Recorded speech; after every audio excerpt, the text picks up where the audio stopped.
नमस्कार दोस्तों। हमारे देश के जो नए मुख्य चुनाव आयुक्त यानी कि चीफ इलेक्शन कमिश्नर जो बनाए गए हैं उनका नाम है सुशील चंद्रा जी। इनकी आप तस्वीर देख पा रहे होंगे यहाँ पे।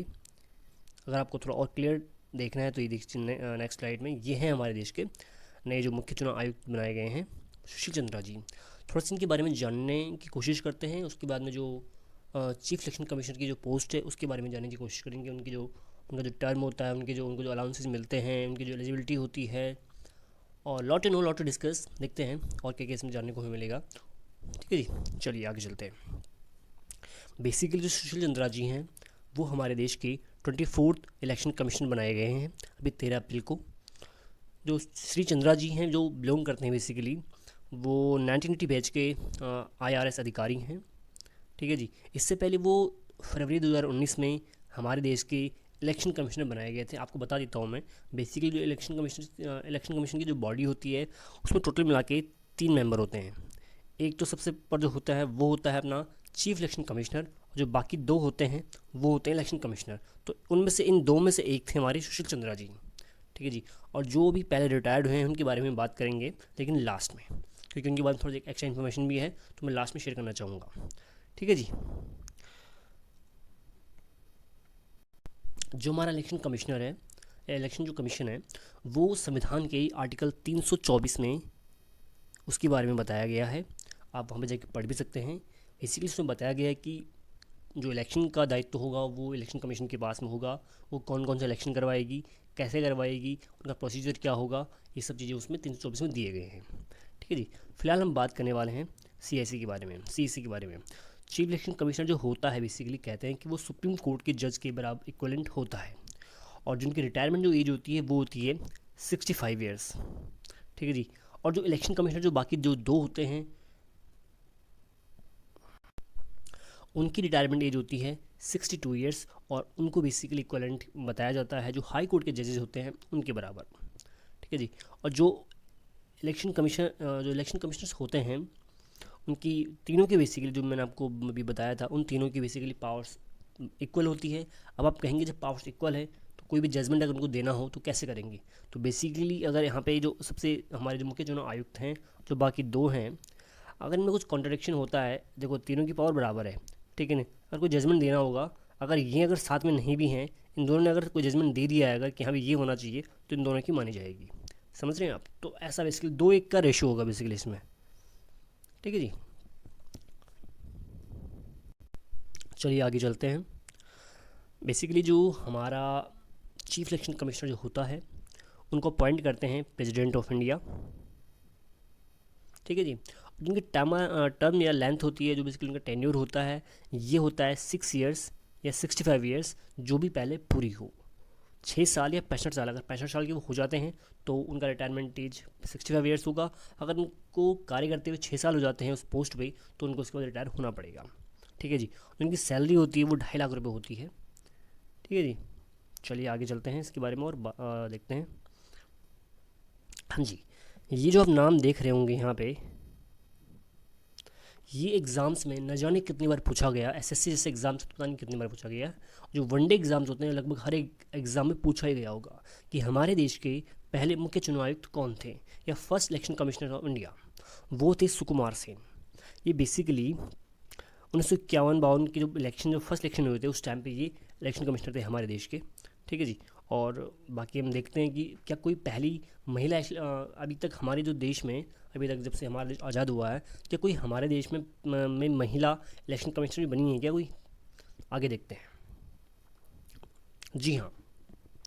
हमारे देश की जो पहली मुख्य चुनाव आयुक्त रही थी वो थी वी एस रामा देवी, जो कि बेसिकली 1990 से, बेसिकली 1990 में उनका एक छोटा सा कार्यकाल था, बट थे बेसिकली नाम के लिए हम कह सकते हैं कि हमारे देश की जो पहली महिला मुख्य चुनाव आयुक्त थी वो VS रामा देवी थी। हम देख पा रहे होंगे यहाँ पे 26 नवंबर 1990 से 11 दिसंबर 1990 तक इनके पास में चार्ज रहा था CEC का। ठीक है जी। और उस टाइम पे बेसिकली उन्होंने सक्सीड किया था TN शेषन।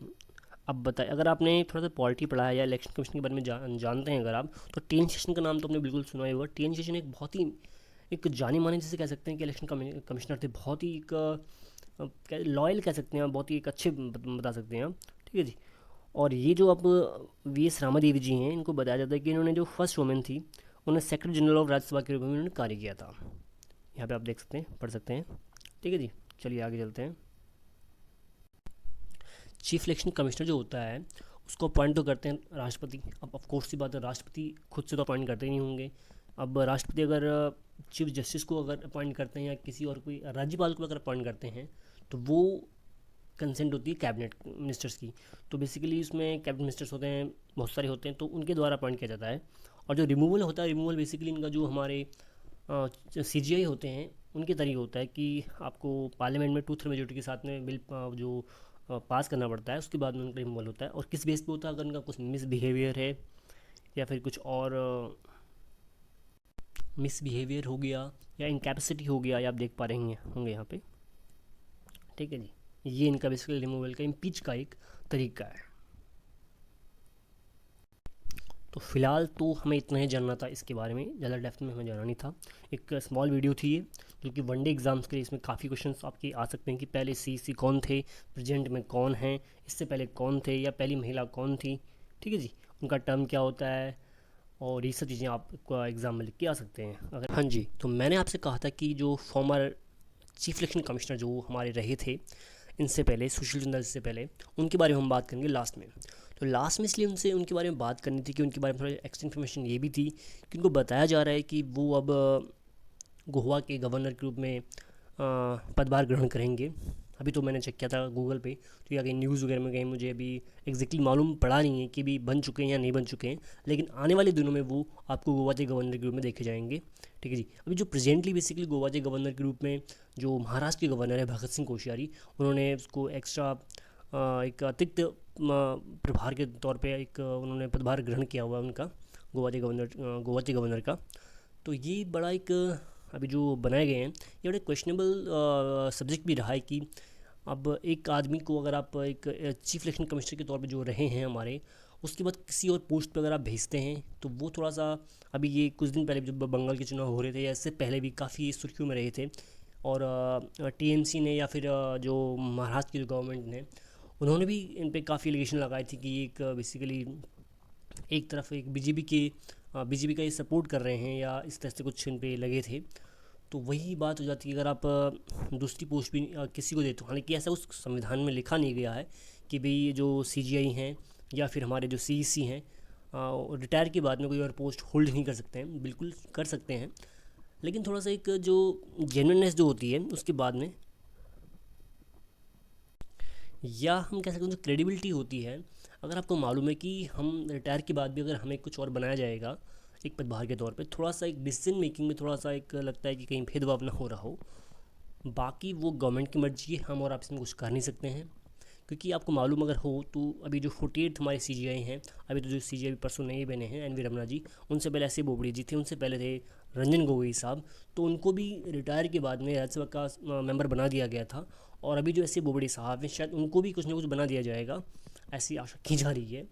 बाकी वही वाली चीज़ कि अगर आप किसी एक इंपॉर्टेंट पोस्ट पर रहते हैं, उसके बाद में फिर पॉलिटिकल पोस्ट अगर कहीं ग्रहण कर रहे हो आप, तो वो थोड़ा सा एक क्रेडिबिलिटी को भी लगता है कि कहीं कुछ और भेदभाव का कुछ और दिक्कत ना हो। बाकी तो देखो,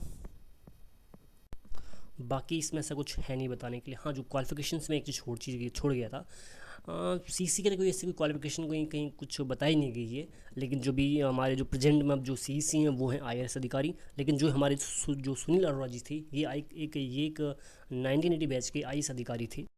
अब लास्ट में आपसे मैं एक बात शेयर करने वाला हूँ जो कि बहुत ही इंपॉर्टेंट है, ध्यान से सुनिए। अगर आपको वीडियो बहुत पसंद आई है और आपने अगर वीडियो से कुछ भी सीखा है, तो आप वीडियो को लाइक कीजिए और चैनल को सब्सक्राइब ज़रूर कीजिए और वीडियो को अधिक से अधिक शेयर कीजिए। Thank you very much video देखने के लिए। Bye bye, take care, stay tune, stay safe.